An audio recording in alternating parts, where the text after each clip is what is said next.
Have everyone always think you're joking or never understand jokes yourself? That's that's a banger. That's an absolute banger. Oh my goodness. Imagine just trying to be earnest and sincere with people, and then they just start like, raising their eyebrows, smiling, winking at you. That would be infuriating, wouldn't it? Wouldn't it? But then not getting other people's jokes. I'm sure there are lots of people who maybe have this experience. It's probably like a more normal experience than the other one, I would say. Well, one of them sounds like a great time and the other doesn't sound like a great time. So I wouldn't mind it if everyone just laughed at everything I said. And I also found other jokes really funny. Whereas the flip side is everything you say, I guess, sounds really boring and mundane. Nothing's funny at all. And you don't understand jokes, right?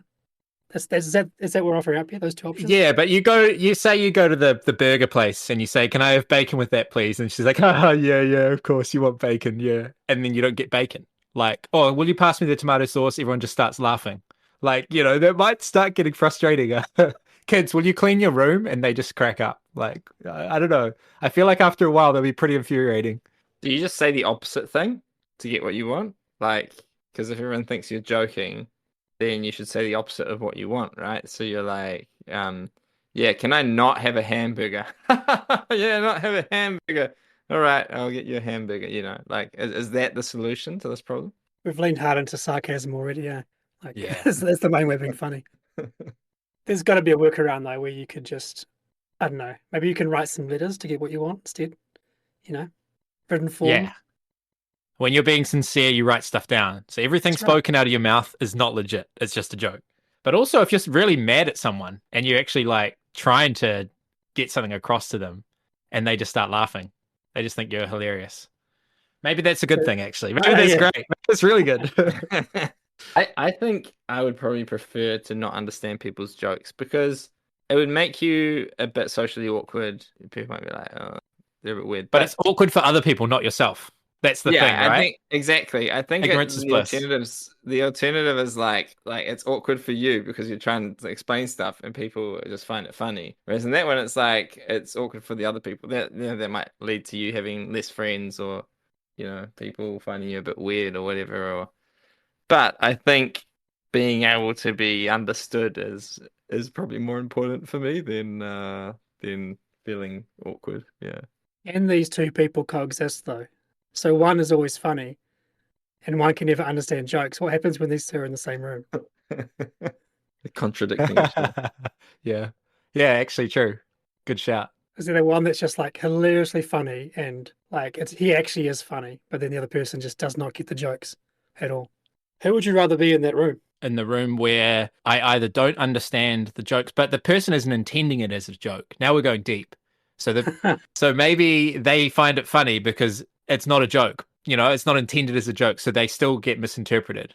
Maybe this is really hard for listeners to follow. So Sam's trying to be really sincere, but it comes across really funny. But then I have no interpretation of what comedy is, so I take it as sincere. Like these two people might actually be perfect for each other. They're probably the only two people that they're the best ones to be friends together.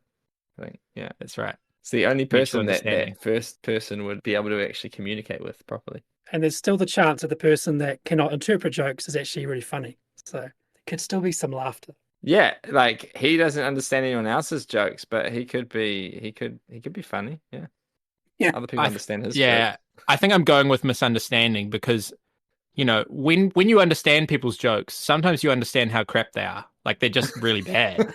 So like I'm missing all of those really bad dad jokes that I don't even have to laugh, and they kind of get the burn of me not even laughing, And I'm not trying to be mean, but they just still get the burn. Like I think I'm going with that one. I think over time it would be a bit infuriating if everyone thinks that I'm never sincere and I just can't say what I actually want, So I think that's what I would go with is misunderstanding other people's jokes. Although, yes, that makes life not quite as fun and joyful. A good laugh from time to time is very healthy. Yeah, sometimes you're just better off not understanding people's like terrible jokes, because they can be like all the innuendo and all that kind of stuff. It's just like, well, it's probably not making your life any worse not understanding it. Maybe don't play Cards Against Humanity and you've done yourself a favor anyway, so that's great. Yeah.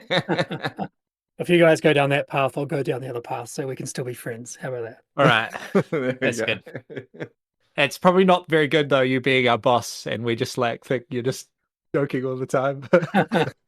You guys should work hard. Yeah, good one, Shem.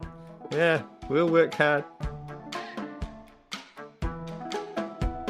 Welcome to the Lens and Veil podcast. Join Shem, Sam, and Zach as they share their top 10 games. In this episode, covering games 10 to 6.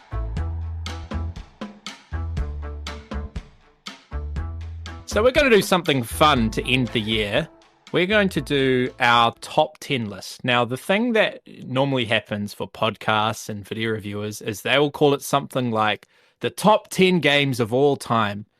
And we're tempted to call it that as well, because that makes you more likely to click on this link and listen to this podcast. But we're not going to do that because we're going to talk about our top 10 games right now, just in this moment of time, not all time, knowing that these things will change, that these things have changed in the past and they will continue to change in the future. But yeah, we're going to have some fun talking through our top 10 games, talking about why we like them, maybe asking questions of others. And we really hope that you enjoy this. So we'll start by talking about the criteria that we each individually used for selecting our 10 games, because I think they might be a little bit different or just some nuance to it. So Shem, will you tell us first what your criteria was for selecting your 10 games?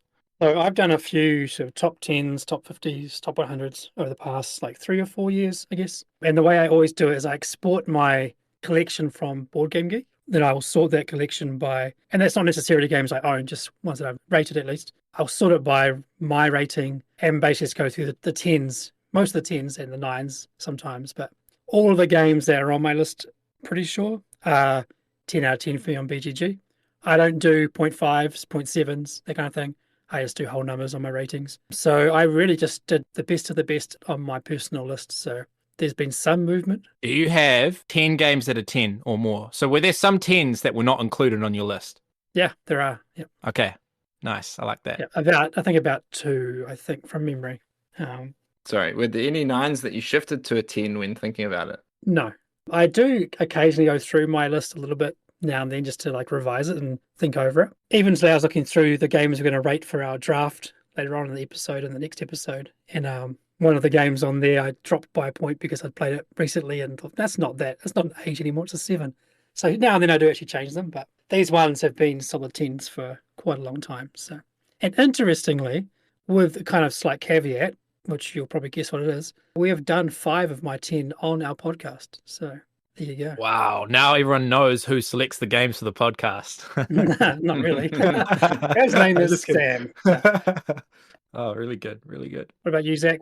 What's my criteria? Well, I was talking to the guys before, and I've actually got a few games on here that I've only played once, and I feel kind of bad doing that. But at the same time, I kind of have based it on what are the 10 games that I really want to play.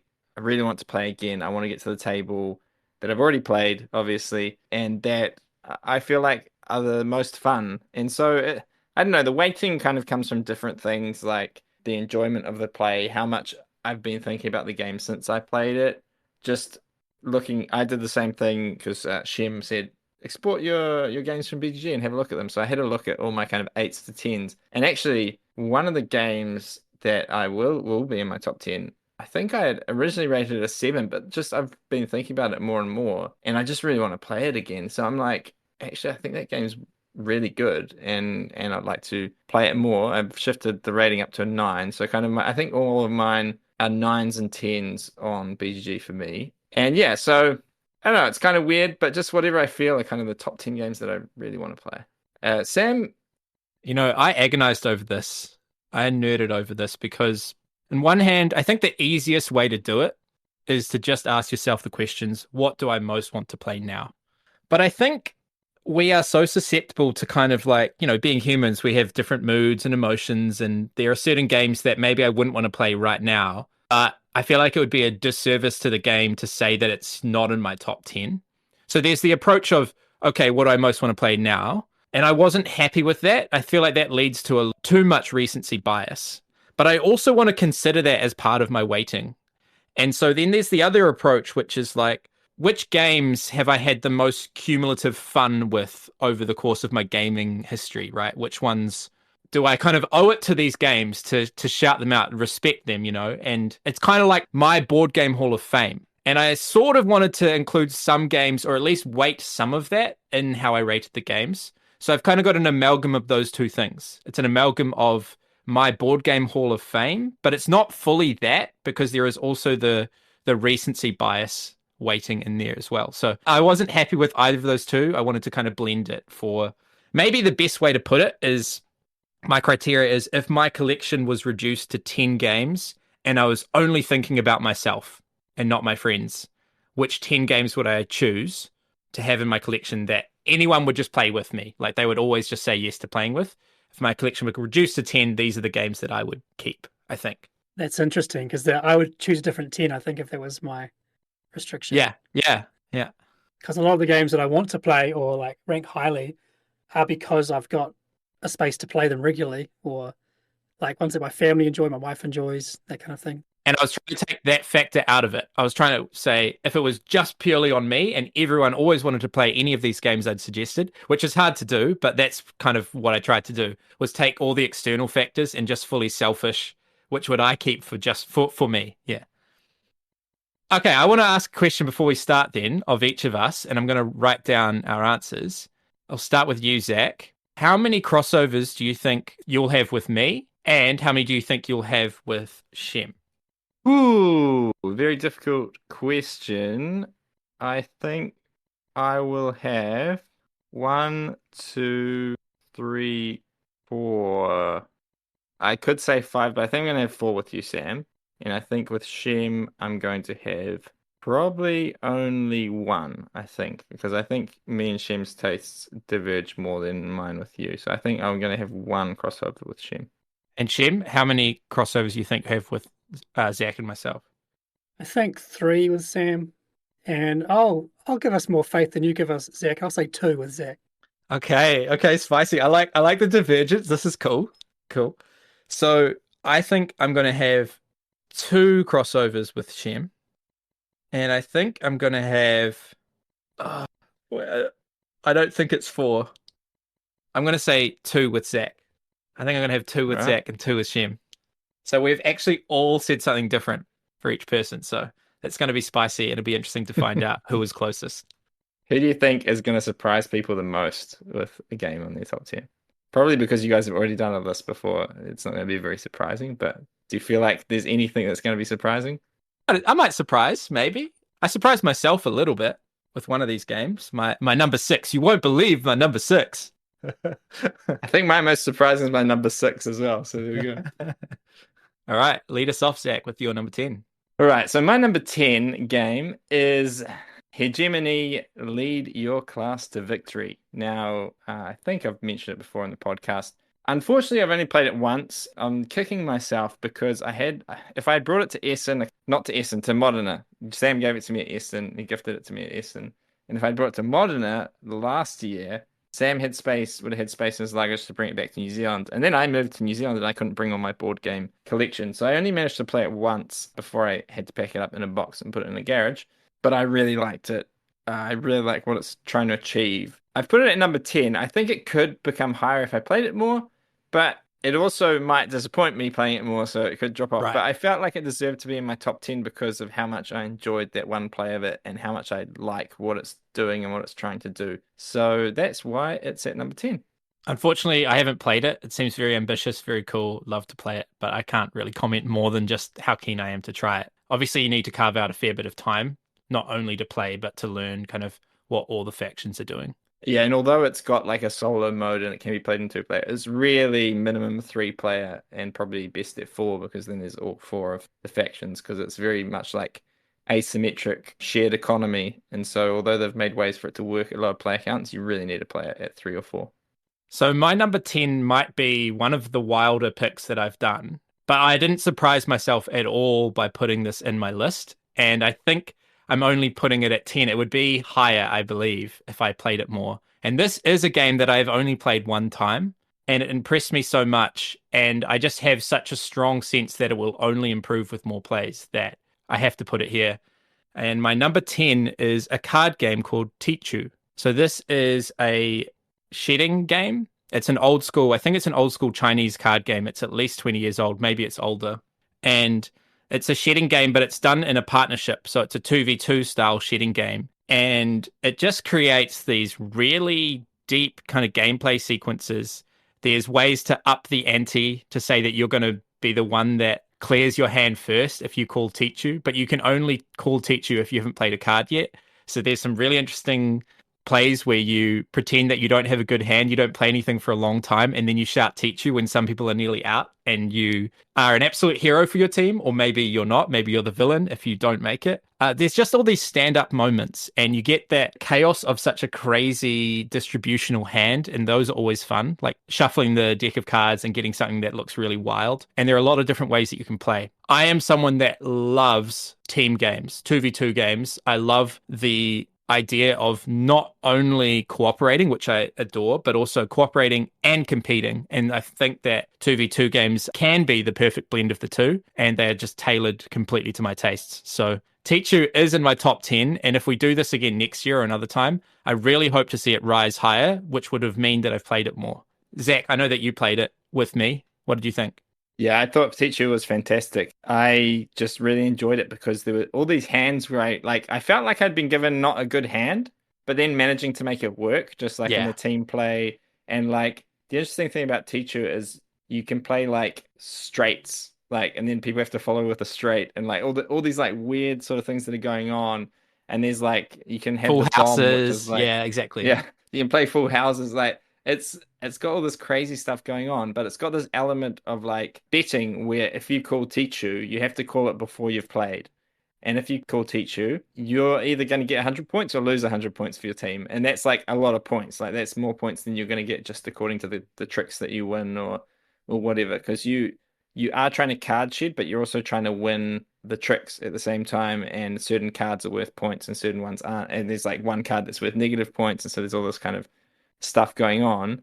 But yeah, like you also do want to call Tichu if you think your team's going to win. And like that tension of like, should I call Tichu? I need to make a decision before I play my first card. And the interesting thing is you do it before you play. So if you're not leading, if you're like the last person in a trick, you get to see 3 hands played before you decide whether to call it or not. Yeah. And I remember one of the hands that we played, Sam was leading. I was on the opposite team to Sam. And because of what he led, knowing that I could play one of my low cards onto that, I called Tichu before I played because knowing that I could get rid of that low card meant I thought I could get out first. But if I hadn't been able to get rid of that low card, I would have not thought I'd be able to get out first. So there's like all these really interesting like tactical moves that you can make. And there's a lot of depth to the game. I mean, because it's similar to 500 where you play like lots of hands before someone wins. So even though we only played it once, we were playing it for like, I don't know, 2 hours or something, just hand after hand. Yeah. And as we played it more over the night, I felt like just all this depth unfolding of like how much there is in that game. So yeah, I really liked it.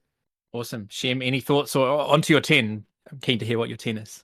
I've only played Tichu once, and I think it was about 15 or 20 years ago, and I don't remember it. So I'll have to try it again sometime. My number 10 is one that we have discussed on the podcast, and that is Scythe. So this game's been on my top 10 for at least 4 or 5 years now. I guess before then I probably wasn't doing top 10s, but it would have been because it's a standout game. And I think it stands the test of time as well. It's yeah. And we talked about it on the podcast, how it kind of ticks every box. It's the look of it, the tactile feel of it are amazing. The mechanisms are very streamlined, but still provide a lot of depth and replayability. And just like it's just a masterclass in how to design a very clean system that's engaging. It was higher actually on previous years, but it almost sort of dropped off. But I had to keep it on for at least one more year, I think, because it's just a great game. We still talk about Scythe a lot when we're talking game design. Like, you know, the way that Scythe has 4 ways you can engine build, and all of your actions are a different type of engine building. And also the whole idea of the way that the game end gets triggered, you know, maxing out something, giving you a star. It's just such an intuitive way of doing it. And so it's constantly in our kind of repertoire of discussions for game design done well. Fantastic game. Even this week, I think we referenced it a couple of times. So, yeah. Right. So does that mean we're back to me with 9? Yeah. My number 9 is a game that kind of surprised me because the first times I played it, on BGA, I wasn't really that impressed. And then I played it in person. I was like, oh, this is a really good time. And it's one that I think will probably be the next game that I buy. I haven't been purchasing a lot of games recently because I left all my collection in Italy, and so it's a bit sad. But I think it probably will be the next game I buy, and that is Harmonies. And it's just this little quaint placing little circular wooden pieces out on this board and constructing your little kind of ecosystem and trying to score points in a whole bunch of different kind of like contracts or just innate scoring. And it's in my top 10 just because I wanted to have a game that was kind of like a chill, easy, one of these sorts of. I think there's a word that you use for these sorts of games, Sam. I'm not willing to share it on the podcast. Okay. Maybe it's derogatory. Okay. But there are lots of these sorts of games, and I kind of wanted to have one of these because, like, I think it is nice. These games are nice, and I wouldn't want to play this sort of game all the time. But if I was to play one of these games, I'd probably want to play Harmonies. And in general, I'd probably just be happy to play Harmonies with anyone at any time. So that's Harmonies. Very nice. My number 9 is a game that if I were doing my sort of like Hall of Fame, or not Hall of Fame, but the games that I've had the most enjoyment with over my gaming history, this would easily be like top 3. I've played it 50, 60 times. So many memorable moments.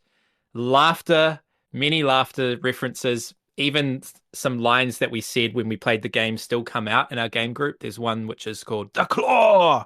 It's a big moment where someone does a big surprise. And this game has only dropped because I don't get it to the table as often, and I don't think I will be getting it to the table as often, but it really is still a blast. The game is Cosmic Encounter, my number 9. It is just absolute crazy game design, really, really cool take on asymmetry. And this is kind of what the game that won me over to asymmetry being a cool thing in game design. But I want to hand it over to Shem to roast it. Go on, roast Cosmic Encounter. What are you going to say? No. It's been a long time since I've played it, and the times I had played it, I did not enjoy it. So I think we've talked about this a bit on some other episodes. I don't like games very often when it's like the game ends once someone gets a certain amount of points. That's just a thing I don't like inherently in most games. So Catan is, one of the most obvious examples when the game ends when someone gets 10 points. I think we talked about it a bit with sandbox games like Zaire and stuff, and Western Legends often have the same kind of condition. I guess the issue for me really with Cosmic Encounter is how that number is 5. It's so low, and it often ends with like a 3-way tie. Yeah, and that's the nature of the game. So the game is all about interaction and asymmetry and chaos. If that's what you want, then it's got that in spades. But if you want a deep game that encourages you to like think differently and plan and strategize, this is not that game. This is just absolute chaos. So you can see why Sam loves it. The depth is in reading the other players and working the table. It's not in like the card play combinations. There is a few of them, but there is depth, but it's all in that kind of like social sort of level. Yeah, that's right. Yeah, it does feel sort of like a social deduction game where you're convincing people that you're not winning when you really are winning. Like, yeah, totally. There is that too. There's so many good moments though where, there was a time when I was on 4 points. I invited everyone else on 4 points, which was like pretty much the whole table. And they all wanted to join me to get the win with me against this one other player who was going to lose. And I played this card, which basically means I invited them, which was fun. It was exciting. Played this card, which basically means they all go back home, and it was a 1v1 and I won on my own. So there's lots of moments like that where people feel absolutely betrayed, and it's funny. And I really hope that there's no hard feelings, but yeah. So Sam, why don't you get it to the table anymore? Is it because all those people don't want to play? Well, I see there's lots of laughter, but we have had tears once in playing that game as well. So, yeah, not my own. Tears of laughter, maybe. My number 9 is a very similar game, very similar complexity, and no, it's not actually. This is the heaviest game on my list, and this is Lisboa, which we are going to show you at some point, Zach, because Zach is still yet to play it, but this was the first Lacerda game that I really fell in love with. I had played a few before this, and we've talked about this a little bit before, I think, how it took me a while to really get the hang of it and understand it and then enjoy it, because the first few plays were quite grueling. But it's just a standout game. I love it. Knowing that I'm going to play it again at some point soon, again, gets you a bit like, oh, that's going to be daunting to kind of relearn a little bit and teach the game. So it's by no means like an easy meal. to get to the table, but it's just satisfying. Like for whatever reason, like I just really enjoy even the visual element of it, the tactile, the cubes, the card tucking, all that stuff. Just it's like a heavier take on Scythe, I guess. Like it's got some similarities in how you're taking actions and moving bits around, but it's got a lot more interaction and just depth and brain burn goodness. The amount of times that my head just spins on this game is crazy. And I always laugh about how simple, in a sense, your turn is. Your turn is play a card above or below your player board. And that sounds so easy, but it just, your brain burns because that spirals into 1,000 different actions and combos and all sorts. So it's great. The great pick. How do you feel about the wigs being victory points?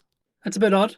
Every game has its minor flaws. No, this, yeah, it's fine. I always find that funny in games, the way when they try and be real thematic with their victory points, just to try and avoid the word victory points. But here at Garphill Games, we just lean into it. We say, yep, everything's victory points, and that's how it is.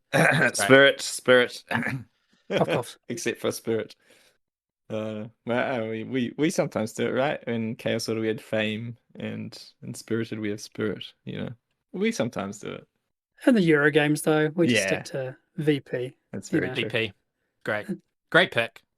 Cool. So now we're up to number 8. And a lot of games on my list are going to be games that I played this year for the first time. But it's also because I've been in the office this year and been playing games for the podcast, and Shem and Sam have also just been showing me games. I've probably played almost as many different games this year as I'd played before this year. So I just played a lot more games in general than I usually would in a year. So I've seen a lot more things and a lot more interesting games. So my number 8 was not shown to me by Sam and Shem. It was shown to me by the Badgers from Mars at WellyCon, and it is Ready, Set, Bet. Now, Ready, Set, Bet is this kind of weird real-time horse race betting game where the dice are being rolled, which decide which horse is moving along the track, and there's kind of horses that are less likely to be rolled, obviously. You're kind of like your 12 and your 2, there's 2 dice being rolled, and those ones are obviously less likely to make it to the finish line. So if you bet on them, you're going to make a lot more money if they win or whatever. But you're also betting on like second place, third place, betting on certain colors finishing before the others, and all this kind of stuff. But you're making these bets in real time because there's only like one spot for each of these bets, and you've got a certain number of chips, and where you put down, if you win, you get it multiplied for however many that spot is. But you're doing this while the horses are racing. And then there's a certain point when, like near the finish line, where it's all bets are off, where everyone has to stop. They have to finish all their bets, or else they can't bet anymore. And then you just see how it finishes after that point. So you have a certain amount of time where you can kind of see how the race is going, where you can make bets that are kind of based on what's happening, but there can just be 5 12s in a row after that, and then that horse just randomly wins when you weren't expecting it. So it's very fun. I think you can play in like 9. I think we played in 9 players or something like that, like chaotic as we were all standing up around the table placing bets. There was just one person dedicated to throwing the dice. It was an amazing experience, and it was like one of the funniest moments from WellyCon, where my younger brother Johnny, so you do 3 rounds of betting, and every round you get like a special bonus, kind of like a emergent asymmetry that only you have. And so my brother Johnny had taken these emergent asymmetry, which are like better, like higher betting chips. So you've got the potential to get more money, but they also like make you lose money if you don't win with them. So they're kind of really risky. And he had won a bit of money on the first round of betting. He had lost all his money on the second round. And so he had 0. He was going from 0. And he figured the only possible way he could win the game was by betting all his highest chips on the most unlikely horse to win. So he bet all his chips on the most unlikely horse to win as soon as the game started. So like just as soon as the game started, he put all his chips down. He's like, I've done all my bets. And Luke Badger, whose game it was like, Johnny, that's not how you're supposed to play the game. You're not playing the game properly. And, is giving him a hard time because, you're supposed to watch how the horses do and then make your bets. Of course, that horse that Johnny bet on won the game. Johnny ends up winning the whole game because he gets just like a ridiculous amount of money.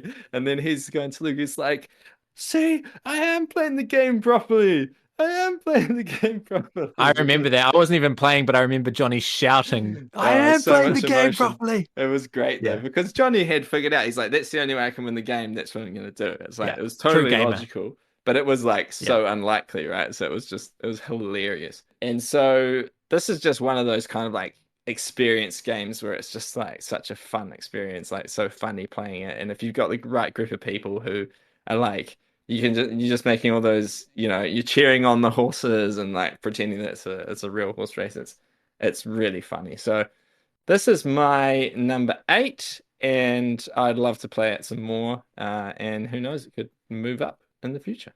I think the best thing this game does is it makes people stand up around the table and start shouting at little pieces of wood moving around. Like that's quite a feat, right? It's impressive. That's pretty cool. Yeah. I've got Hot Streak, which is another game in the same vein, and that one is a little bit simpler, more funny, but maybe not quite as serious. So yeah, that's also one that's worth trying out. You've got these mascots racing who fall over and knock each other over and push each other off the map and just do all sorts of silly things, turn around and start running backwards. It's just quite funny. I remember when you guys were playing that at WellyCon, and I got the invite to come join, and I kind of saw what was going on, and I was just like, no, thank you. I don't want to be involved in that at all. It's like a introvert's worst nightmare, that game. So Yeah. I have no desire to like stand around and yell with 11 people at a table. So Agreed. It's definitely fair enough. It's definitely like a certain type of person's preferred experience, right? It's not going to be for everyone at all. yeah, but I did enjoy hearing Paul yelling at the top of his voice in the highest voice possible, Yeah. the results of the horses. That was quite funny. Yeah. The game is made by a great commentator. That really adds quite a lot to the game.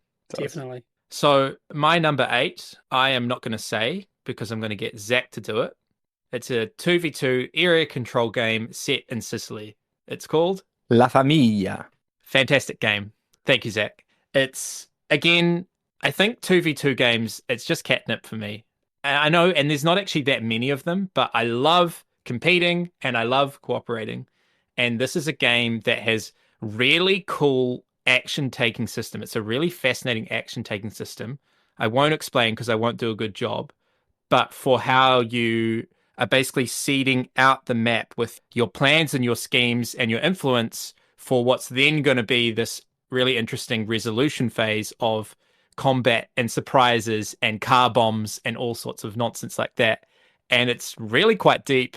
It creates these stand-up moments as well. There's a silly sort of paper, scissors, rock combat system too, but that, I don't know, for whatever reason, that didn't bother me. In fact, it kind of added to the fun and the excitement because the action system was quite serious and compelling and it was quite intriguing. So this is a game that every time I've brought it out, it's been a blast. I want to play it more.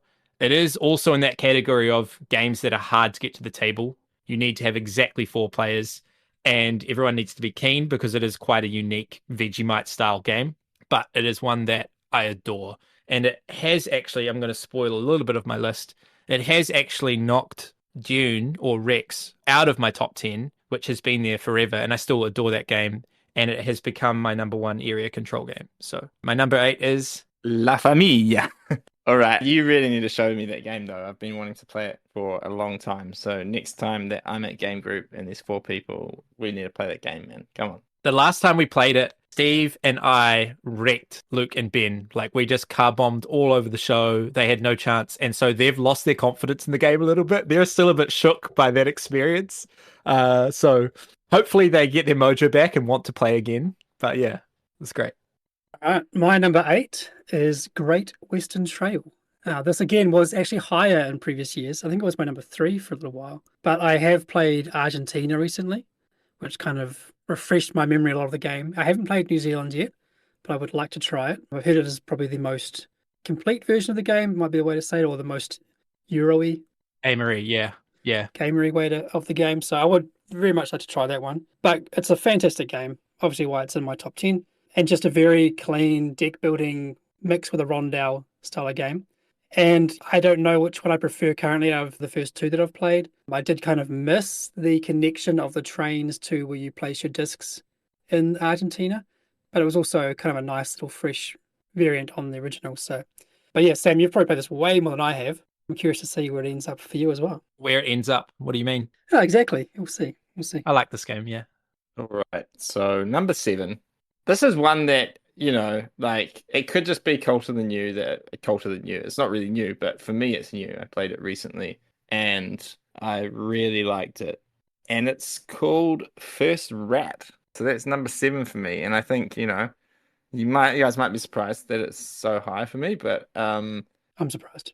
I really liked it. It was kind of like, I feel like it's in a weird way, it's like the evolution of like what Snakes and Ladders is, right? It's not roll and move, but it's like it feels like if Snakes and Ladders could be like a brilliant game, that's First Rat. I think it's just so clean.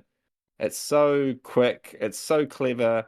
We played it back to back twice. I would have played it a third time as well. I was enjoying it that much, and I would like to play it some more. I think it's like I just enjoyed it so much. It was just quick, clean, like all these things that I like in a game. Simple, even though the decisions aren't simple, if you get what I'm saying. Like I think it's probably really easy to get to the table because it's not that hard to like remember how to play it or to. Right. But it's just like it doesn't mean that it's easy to do well at it or to like be efficient in how you play it. So yeah, that's my number 7.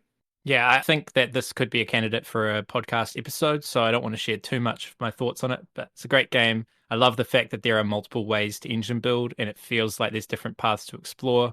There's a good amount of interaction, and it's quite smooth and clean system, so it's a really clever, underrated design. Yeah, good pick. So my number 7, this game should have been on my top 10 long ago, as soon as I played it the first time. And I don't think it has been in my top 10. I think it might have been in the 20s. But when I compare this to the other games in its genre that I also really like, this is really, really high up, top of its class even. And so it's about time I put it in my top 10. Number 7 is Cooper Island. We've already talked about this on our podcast, and I don't know why I slept on it so much that I just thought it was a 9 out of 10. Actually, I think it's a 10. It's fantastic. I want to keep playing it. I want to keep exploring. It's a game that there's so much room for mastery, and I love all the systems in the game. It's very, very satisfying. So I think it's going to buff out some other games. I don't know if I want to spoil them now. Maybe I won't spoil them now, but there's games that are knocked out of my list that have been on my top 10 for quite a while, because actually I think I'm more keen to play this one. So Zach, what you need to do in the editing is just to have me saying, this is my number 7, and then just put what Sam just said after I say it as well, because mine's the same. And for the same reasons too. We've got a true crossover. True crossover. Exactly the same thing, Sam. It was like in the 30s and 40s for me in previous years, until we played it some more for the podcast. And it's an outstanding game. And it's so sad that it just has not seen that much praise, I guess, because it's just such a good game. And we should play it again soon. So yeah, I agree with everything you said. And if you want to find out more, go back and listen to our podcast episode. Awesome. Love it. Yeah, it's a great game. Let's play it on Thursday, just for fun. All right. Right after Lisboa. Yeah, right after this, but I'm fine with that, man. I might have a headache in the evening, but all right. So my number 6, which I think is going to be the most surprising game on my list. I think it is because it surprised me. I feel like First Rat already surprised me. Like, where can you go from there? And Harmonies? Like, where are we going? I think you guys could roast me for this game. Connect 4? Yeah. Hungry Hippos. But I said to Sam, I'm like, I don't have any area control games on my list. And like, I consider myself someone who likes area control games. I've designed area control games. And I was like, I don't have any on my list. But actually, I realized there was one that I've only played it once. I don't know if it should be behind my list, but it just felt like the more I thought about it, the more I was like, I think that was a really good game. And I think it's probably just like underrated because it came out in 2014 and it's a bit older. It's not like necessarily the most beautiful production. If they did a new version, like I think it's fantastic. You got it, Shem? Do you guys know what it is? Hey, I am so stumped. I want to figure it out. My anticipation level is real high. 2014? Yeah. So we only played it once. Is it Metago? No, we've only played it once. I played it with you, both of you. We played it once in the office, I think, with the expansion from 2016. And the game is Deus. Ah. Yeah. Okay. So I really liked it. And I want to play it more. Like, I think, like, thinking back to it, I think after playing it, I was like, oh, that's a cool game, etc. And this was a game where I read it, sound like it's a cool game. But I'm thinking about it more. I'm like, man, it was really fun. And there were like all these systems that are like really clever. There's like this whole thing where every round you can build a building, and you're placing these cards out onto your tableau of like, I think it's like 5 options plus a sixth, which is the temple. And you place out this card into this card stack, and this time you place your second card, you get to activate all the special abilities on the card. So you get to build the building and then activate all the special abilities on the cards. So this is like this really cool thing of it, where it's like you can just like hone into like one sort of building and just like go handy, get lots of cards in it, get lots of bonuses. But then there's like these temples, but you can only build the temples when you've got like one card in each type of action. And then it's got this whole thing around how you can discard these cards to do these extra actions in your turn. So it's got this like really interesting kind of like card system, which I don't think I've seen anyone do anything similar, but I think it's super clever. The area control part is like, I thought was pretty cool. You could build these different buildings, and you weren't fighting each other, but you were kind of blocking each other off, and you were fighting these barbarian settlements, which would give you points. And then it's got like, I think it was with the expansion from looking at the photos, these like resource boats, and you had to have your resources inside these boats, but you could get these there's more of these boats. And then there's like this resource exchange thing that's going on, that the market's also changing. So I was like, actually, I think this game's like brilliant. And yeah. I mean, I probably need to play it more times, but just for some reason it just ended up in my number 6 spot, and it surprised me as well. But yeah, I don't know, just thinking back to it, I was like, I think that game was brilliant, like borderline genius, and maybe I'll change my mind when I play it 5 or 10 more times. But yeah, that's that one surprised me the most, and it's probably the most surprising. I'm trying to think of a game before this game that did engine building in that way. We've seen lots of games since, like Wingspan, Gizmos, that whole, like, stacking things in a column, and then when you do that action, it triggers everything in the column. I think this might have been the first. I might be completely wrong, but this was very, very early, and that has been something that has caught on since Wingspan at the latest, that has really caught on. That's been a game design kind of idea that we see a lot nowadays. And so this is a game that manages to combine engine building and area control. Like, I wouldn't have called it an area control game, Zach, but yeah, there are definitely area control elements for sure. It's a bit more similar to like Loot, how there's a map space that you're fighting for, but it's more about nudging and edging towards spots you want before others get there, really.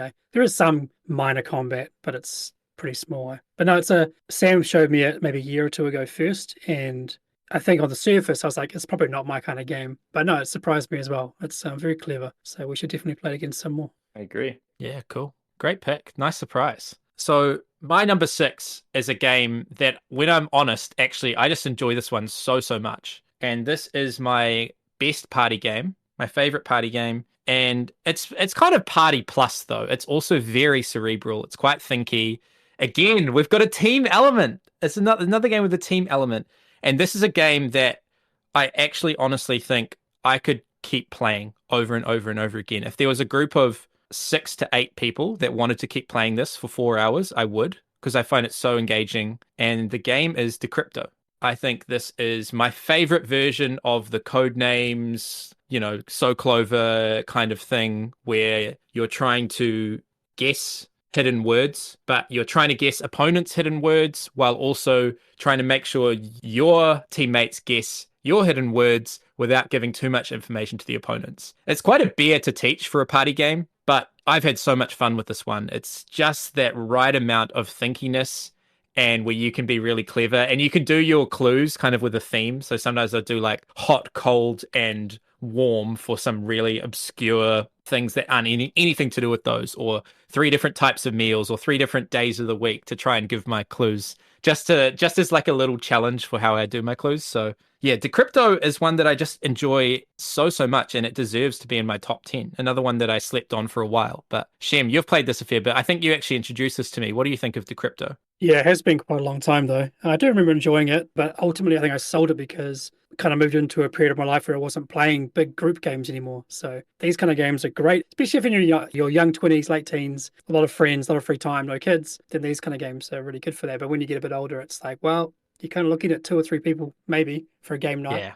Most cases. This is obviously not for everybody, but games like this and Deception, Mirror in Hong Kong are great for those like big groups, 8+ kind of groups where everyone can feel invested, which is so important for a big game, and involved. Whereas a game like Codenames, if once you get over 4 in your team, you can have people who kind of feel like they're missing out because they're just not able to contribute. So from memory, this kind of did a great job of that. So good one. Yeah, I haven't played it before, but you mentioned Deception in Hong Kong. That was one I definitely, Murder in Hong Kong, that was definitely one I considered for my top 10, but it's so long ago since I played it. I remember really enjoying it, but it's just been so long, and kind of in a similar situation. I think having kids means that you just don't get to play those games, at least until maybe they're older, and then you have kids and an extended family, and you can do some big games or something. I don't know, but at least in the short term, it's like I get to play games with a few people, and so I tend to play games that are good at 2, 3, 4 players. My number 6 is actually shares something with number 7 because Sam bought me Cooper Island on a whim, I think.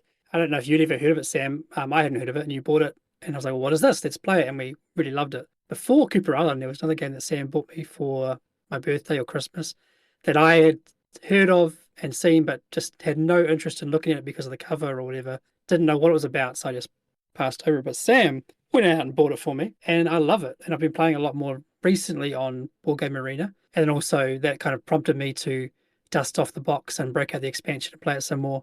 Actually, like a week or 2 ago, and just played through some of the extra content. And this is It's a Wonderful World, which is an amazing drafting and engine building game. And this really did inspire a lot of the changes that were brought into Shipwrights Redux. The idea that you can have a card that can be used to be built, or you can discard it for a resource.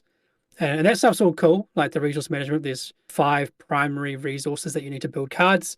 Just think of like architects where you got resources to buy cards. And then there's a wild resource, which is a premium one, which can be anything, but also some things require it. And there's some other little layers going on. But what makes this game special for me really is that that's the sequencing of income. So you essentially have this round of drafting, and solo is really good because you kind of get these 2 phases of drafting. And then once everyone's done their draft, they've chosen which cards they will try and build, which ones they've just ditched to get resources to try and build the other buildings. You then go through this 5-step process of like, all right, everyone produced their grey resource. And then you look at your production, you make all your grey resources, you assign them to your buildings if you can. And then that might complete a building, which then gets slotted up into your building stack.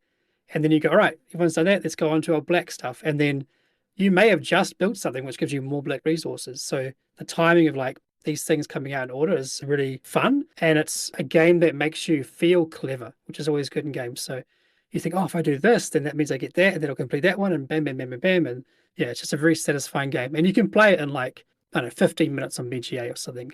I have noticed on playing it repetitively on BGA that I'm like, I've now seen everything. Like, I know all the cards. I know there's kind of 2 or 3 ways you really want to play, but the expansions and the solo campaign really do mix it up and add a lot more cool stuff. So it's a great game. Yeah, fantastic pick. It's very clean. What do you think of the title? Does it make you think of Louis Armstrong? Yeah, I think it's probably what they did it right. Get the attention. I have played it once a while ago. I remember it being like interesting, but I think if you play a game once, sometimes they stick out to you. Some games you need more games to understand. That's so true. The brilliance. So true. So I'd be happy to play it again. There's another one we can play together. There we go. All right. So those are our first 5 games each, and our 10s to 6. We're gonna do the next ones in the next podcast. So far, there's been only one crossover between Sam and Shem, so we'll see at the end of the next podcast who was more correct, because we could all be wrong on something. Maybe some of us will be correct on some other things. So I hope you enjoyed that, and we'll go on to the draft. We hope you've enjoyed our top 10 countdown, but we'd love to hear from you. Jump on the Garphill Games Discord and let us know in the podcast channel who you have the most crossovers with so far.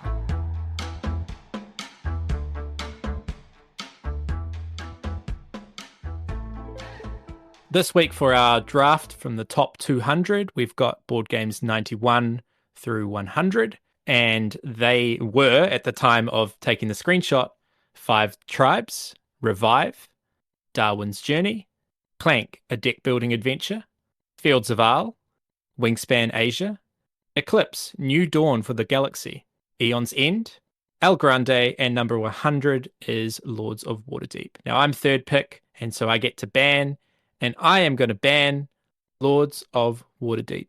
Crowd went wild. The crowd went wild, yep. So everything else that's left for me, because that was not going to be my pick, 7s and 8s. So there's a tough choice here because they're all kind of good to great, but I wouldn't say there's anything on here that I absolutely love. Like, So this is kind of a hard choice.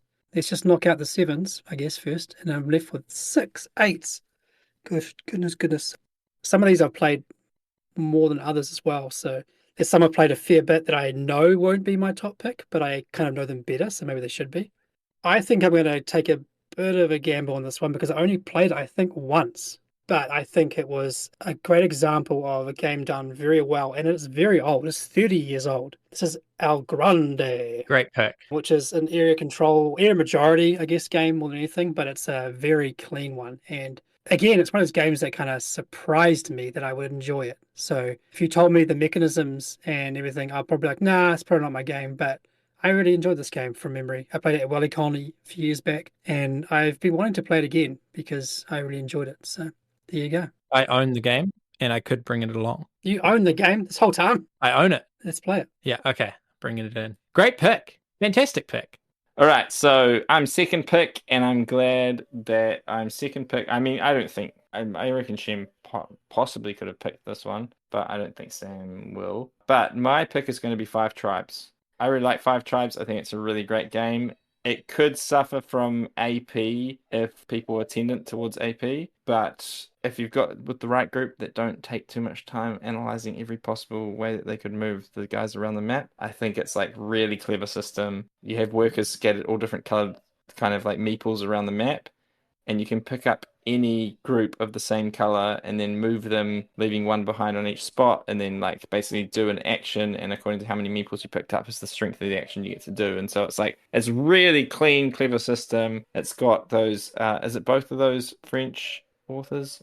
No, it's Bruno Cathala. Bruno Cathala. So, there's some design pedigree there, and yeah, I really like it. I own it in Italy, unfortunately. Yeah, I owned it for a long time. I really enjoy the game, but then it just never got off the shelf again. I had it probably unplayed for like 5 years on my shelf. And at some point, I was like, I should get rid of it because I'm not going to play it. But I did really enjoy it a lot when I played it a long time ago. And the main color system is really fun. It kind of seems like a you game. It seems like you would love it. I'm so surprised you sold it. But yeah, I guess it makes sense. It's an 8 Yeah, for me. okay, yeah, It's an 8. yeah. But sometimes it's just games that you just know that you won't play again. So Yeah. It's also got a similar thing to Assyria where you can like outbid people with points to be first player. I'm sorry, but your comment just then, Shem, like made me just think of Toy Story, just that sad Toy Story energy. Like there's just toys that you won't play with again. So sad. Nostalgia, but you just grow out of it. Just shed a tear. I can guess Sam's one. Can I guess Sam's one? Yeah, go ahead. Yeah. Aeon's End, right? There we go. Yeah, lock it in. There you go.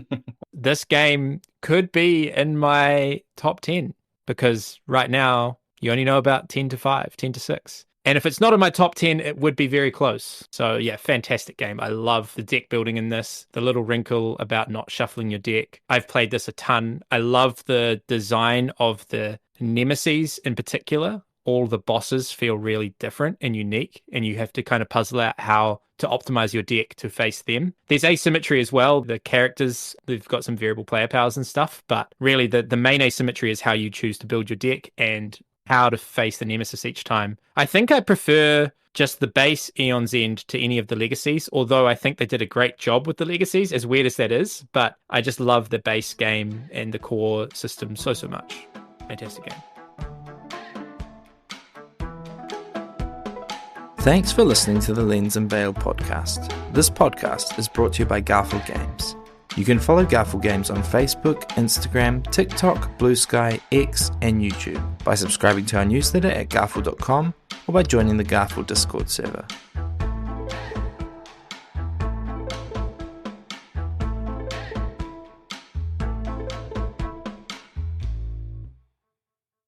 Sorry, there's crying daughter in the background now. Hopefully that'll... She didn't like the pick. Fair enough.